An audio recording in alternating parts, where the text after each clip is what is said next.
Bonjour à toutes et à tous, c'est Rari. Aujourd'hui on se retrouve pour une nouvelle vidéo et on va tout de suite se retrouver pour débriefer donc les deux derniers huitièmes de finale qui ont eu lieu justement hier avec Suisse, Portugal ainsi que Maroc-Espagne. Alors on va tout de suite commencer avec le match Maroc-Espagne. Donc la victoire du Maroc que j'avais prédit justement dans mes huitièmes de finale. Je suis plutôt content de ça. Enfin, c'est quand même assez mérité pour le Maroc, hein, vu la physionomie du match pour ma part, parce que pour moi, ils ont eu les plus franches occasions. Et si Chedira est un peu meilleur, enfin le remplaçant de El Nesseri, il peut mettre un voire deux buts. Donc sincèrement, j'ai trouvé cette équipe marocaine qui avait un jeu défensif certes, qui n'ont pas eu la possession, mais qui ont eu pour moi les meilleures occasions et donc qui mérite totalement sa qualification. Comment dire, point de vue de l'Espagne, j'ai quand même trouvé cette équipe assez décevante, parce qu'à part Sarabia, qui est monté à la 118ème, qui a, comment dire, tiré sur le poteau, pardon, ou la barre, je sais plus, à la 120ème, qui après, en plus, qui rate son penalty. Le premier d'ailleurs, poteau. Oui, j'ai pas trouvé son entrée assez bonne. Du côté de, comment dire, des autres Espagnols, à part Nico Williams qui a fait une très bonne entrée. Le changement de Gavi, j'ai pas très bien compris non plus pourquoi, parce que c'est un des seuls qui était plus ou moins dans le match. Surtout pour mettre Carlos Soler dans le milieu de terrain, alors que c'est plus un offensif. C'est plus un flanc pour moi, comme on dirait même au PSG, il rentre dans ce domaine-là. Rodri, Rodri j'ai trouvé bon.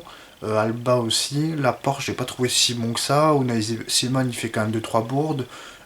Comment dire, j'ai pas trouvé cette équipe assez bonne. Je vous avoue que j'ai déjà dit plusieurs fois, mais le premier match contre le Costa Rica, j'avais pas vu. Après, le Costa Rica était quand même assez faible. Comment dire, contre l'Allemagne, déjà pour moi, le match nul était quand même mérité. Contre le Japon, il méritait la défaite. Donc c'est vrai que finalement, ce premier match était peut-être un trompe-l'œil pour l'Espagne. Et pour moi, l'équipe marocaine mérite totalement sa qualification. Surtout qu'on a eu 3 tirs à 2 cadrés. Donc l'Espagne n'a eu que 2 tirs cadrés pendant 120 minutes. C'est assez inquiétant aussi, il faut le dire. Et sinon, côté marocain, oui, franchement, on a eu une très bonne équipe. La plupart des joueurs, la défense centrale, attention parce qu'ils peuvent être blessés, que ce soit Saïs ou bien Aguerd. Mais ils ont fait un très bon match. Bounou qui est très sous-coté, même avant cette Coupe du Monde. Les latéraux, ils ont fait un très très bon match. C'est vrai que Mazraoui, en plus, c'est pas son poste, donc c'est un peu encore plus remarquable. Dans le milieu de terrain, Unai et Amrabat, qui est pour moi l'homme du match, comment dire, il a fait un match monstrueux. Amala, pour moi, c'est le seul que, comment dire, on n'a pas trop vu. D'ailleurs, depuis le début de la compétition, je sais pas pourquoi il est toujours titulaire. D'ailleurs, le remplaçant de Mazraoui, c'est Ahmed Allah, il me semble, et il est très bon aussi, très bon joueur. Et après, en attaque, Nesseri qui a pesé sur la défense, qui a pas eu un match facile, et Ziyech et Bouffal qui ont quand même fait un très bon match offensivement et défensivement aussi. Mais pour moi, comment dire, l'équipe marocaine mérite totalement sa qualification. Et pour l'Espagne, en fait, c'est le pire adversaire pour moi à tirer lors de ces huitièmes de finale. Et ça s'est révélé un peu exact, même si pour moi le jeu de l'Espagne était quand même stéréotypé. Et que même contre un autre adversaire, pas sûr qu'il serait peut-être sorti aussi.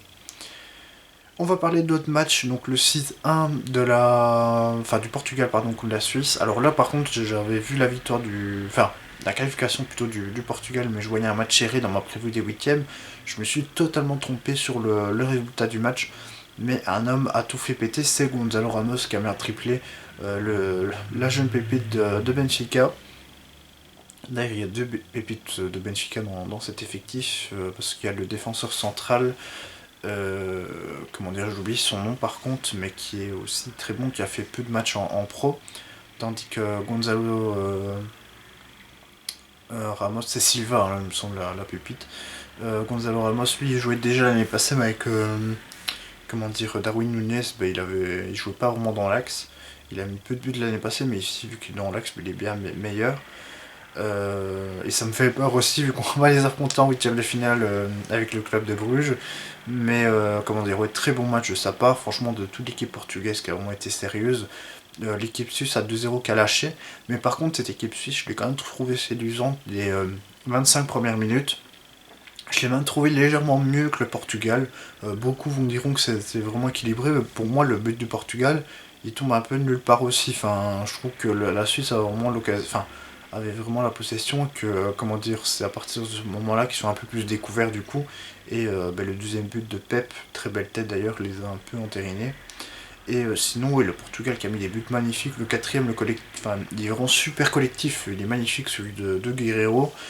Celui de Leao, le tout dernier, comment dire, au début je me dis mais c'est quoi ce centre complètement raté, en fait non, ça finit par un but. Non, franchement les buts étaient, comment dire, le premier je me suis demandé comment ça rentrait, non mais enfin sincèrement c'était un truc de fou. Ronaldo aussi, comment dire, qui est rentré en cours de match, justement son remplaçant qui met un triplé, donc je pense pas qu'il sera titulaire contre le Maroc, mais comment dire, très sincèrement, j'ai, comment dire, j'ai vraiment vu une bonne équipe portugaise qui est vraiment été impressionnante quand même si au début de match, comme je vous le dis, c'était un peu serré. Mais à part le Brésil, c'est la seule équipe qui a fait cette impression-là lors des huitièmes de finale à être aussi impressionnant. Même s'il y a eu d'autres scores sévères, je trouve pas que ces autres équipes ont été si impressionnantes que ça par rapport au Brésil et au Portugal. Et d'ailleurs, avant le huitième de finale, je me suis amusé à faire le bracket, donc des huitièmes jusque la finale. Et ma finale, en fait, c'était donc avant que les huitièmes pardon se jouent. Et en fait, ma finale, c'était Brésil, parce que pour moi, c'est la meilleure équipe et c'est ça qui va gagner. Et le Portugal, parce qu'en fait, quand on regarde bien, pour moi, ils étaient supérieurs à cette Suisse. Je voyais le Maroc passer, donc pour moi, contre le Maroc, ils vont gagner. Et ensuite, d'ailleurs, je ferai ma vidéo d'écart. Et ensuite, je les vois passer aussi contre, comment dire, que ce soit la France, l'Angleterre, comment dire, je les vois aussi passer, donc comment dire, moi je les voyais en finale et comment dire, le Brésil par contre gagner, qui sont quand même un peu au-dessus. Voilà, j'espère que cette vidéo vous a plu.